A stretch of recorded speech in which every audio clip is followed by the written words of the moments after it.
4장 13절에서 14절 말씀입니다. 내가 하나님의 아들의 이름을 믿는 너희에게 이것을 쓰는 것은 너희로 하여금 너희에게 영생이 있음을 알게 하려 하심이라. 그를 향하여 우리가 가진 바 담대함이 이것이니 그의 뜻대로 무엇을 구하면 들으심이라. 아멘. 하나님 앞에 담대함을 가져라. 말씀으로 함께 은혜를 나누도록 하겠습니다. 우리 삶에는 미래도 있고 질병과 실패 또한 염려에 대한 두려움이 끊이지 않습니다. 그러나 하나님은 성도를 두려움 사람이 아니라 담대함의 사람으로 부르십니다. 오늘 사도 요한은 요한일서 15장 14절 말씀에 그를 향하여 우리가 가진 바 담대함이 이것이니 그의 뜻대로 무엇을 구하면 들으심이라. 아멘. 이렇게 선포하고 있습니다. 성도가 가진 담대함은 내 공로나 능력이 아닌 하나님이 주신 은혜의 선물이라는 것입니다. 첫 번째로 우리는 하나님의 자녀이기 때문입니다. 예수 그리스도를 믿어 영생을 얻는 성도는 두려움이 아닌 사랑과 신뢰로 아버지께로 나아갑니다.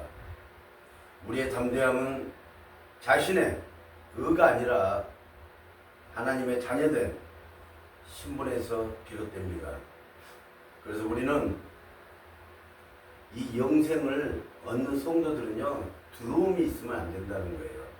늘 담대함으로 내가 만난 그 하나님을 믿고 나아갈 때 우리는 구원의 반열에 오를 수 있고 천국 백성이 될 수 있다는 것입니다.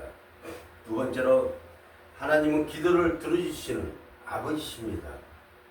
주님이 뜻대로 구하는 기도는 반드시 응답한다는 것입니다. 기도할 때 내 뜻을 고집하기보다는 말씀에 순종하면 환경을 넘어서는 평안과 확신을 얻게 되는 것입니다.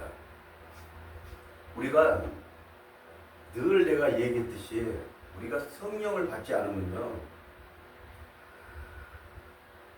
자기의 자아, 잘못, 죄성 이것을 모르고 산다는 거예요. 얼마나 안타까운 일입니까? 우리가 한 가정을 이 목적을 무너뜨리면요,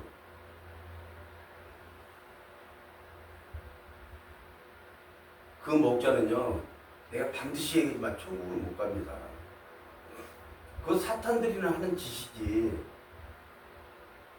그 가정을 무너뜨리고 그 자녀들을 놔놓고 그 남편을 놔놓고 아내를 놔놓고 떠나는 속아서 그 따라가는 사람도 이제 10년이 지나고 이랬으면은 어느 정도 알 거예요.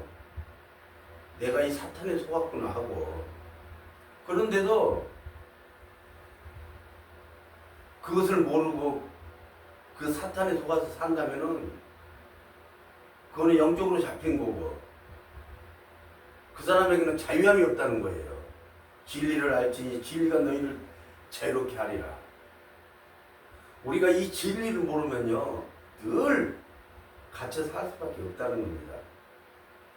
한 가정을 무너뜨렸을 때 가정은 곧 교회예요. 그 교회를 무너뜨리는 사람이 어떻게 이 하나님 말씀을 전할 수 있냐 말이에요. 성령의 사람은 가정이나 또 남에게 피해를 줘서도 안 되고 늘 세상 모든 사람들한테 본이 되고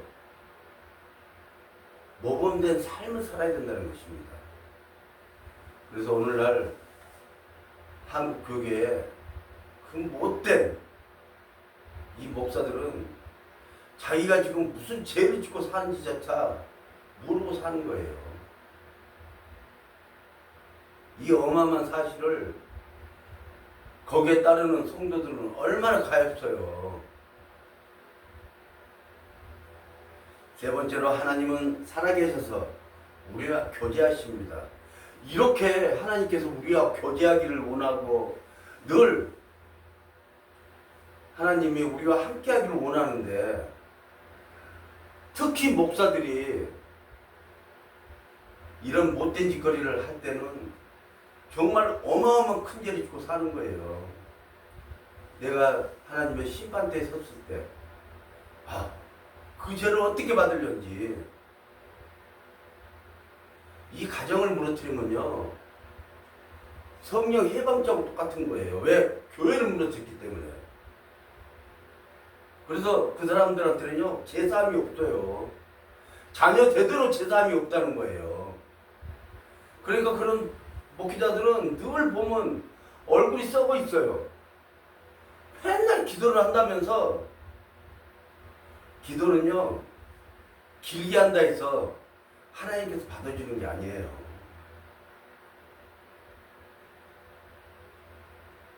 하나님은 우리의 기도를 들으시고 가장 선한 길로 인도하시는 살아계신 하나님이십니다.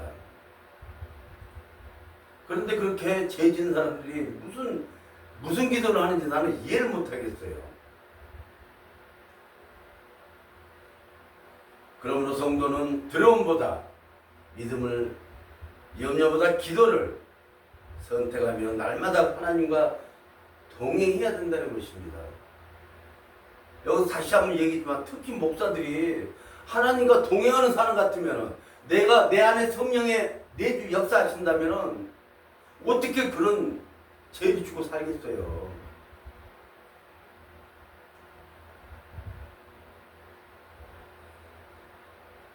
이 담대함은요 환경에서 오는 것이 아니에요. 돈이 있어서 오는 것도 아닙니다. 명예와 권력이 있어서 오는 게 아니에요. 하나님과 관계에서 오는 것입니다. 우리는 이런 것을 진짜 알아야 된다는 것입니다. 이 유튜브를 보는 정말로 죄성에 자기 죄가 무엇인지도 모르고 사는 그 사탄들 정말 너무나도 안타까워요. 성령 해방죄에 걸렸기 때문에. 그래서 이 목사들이 처세도 잘해야 되지만은 여자 관계도 잘해야 되겠지만은 남의 가정을 깨서는 안 된다는 것입니다. 하나님의 자녀된 신분을 확신하고 말씀대로 기도하며 살아계신 하나님과 동행할 때 어떤 상황에서도 믿음으로 승리하는 우리 모두가 될 줄 믿습니다. 오늘 이 예배 시간에 정말 한국 교회가 이 거짓과 진실, 이 어두운 빛을 이길 수가 없어요. 거짓말하는 사람들은요 맨날 변명을 합니다. 자기 잣대에 맡아서. 그러나 진실한 사람들은요 말이 필요가 없어요. 늘 몸으로 보여주는 거예요. 그래서 우리가 정말 믿음 생활도 신앙 생활도 잘할 필요가 있다는 거예요. 기도도 잘할 필요가 있고 그들에게도 그 자녀가 있을 거 아니에요.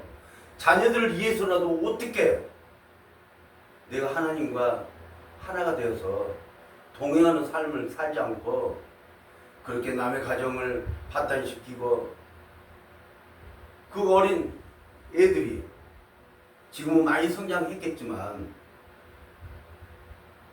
이 엄청난 사실을 이 한국에 그 못된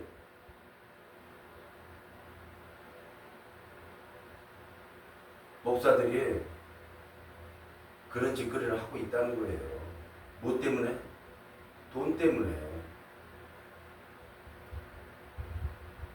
돈은요, 하나님 일말의 그 악이라고 그랬잖아요. 하나님 만나는데 돈이 필요가 없어요. 그냥 내가 자유함을 가지고 편하게 하나님과 교제하는 거예요. 그래서 우리는 늘 성령의 사람은 남에게 피해를 줘서도 안 되고 늘 남에게 편안함을 주면서 자유롭게 신앙생활을 할 수 있게끔 해야 되는 거예요. 목사는 정말 힘들고 어려운 사람들 위해서요, 기대해주는 사람이에요. 그 사람들이 천국을 갈 수 있는 그 길을 인도하는 거예요. 그런데 오늘날 한국 교회, 그리고 오늘 내가 이 말을 안 해야 되는데도 하는 거는, 구국재단의 그 못된 것들은 정말 그거 어떻게 하려고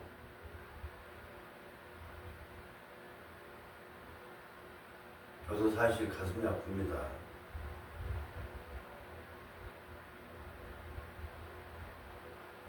정말 하나님 앞에 섰을 때 그와 그의 자녀들이 제사함을 못 받는다고 생각하면 그건 무섭지 않을까요? 오늘 우리 성도님들, 그리고 우리 모든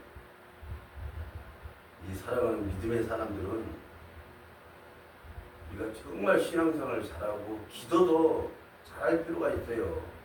무슨 긴 기도가 필요합니까? 하루에 10시간씩 뭐 기도한다고. 하나님,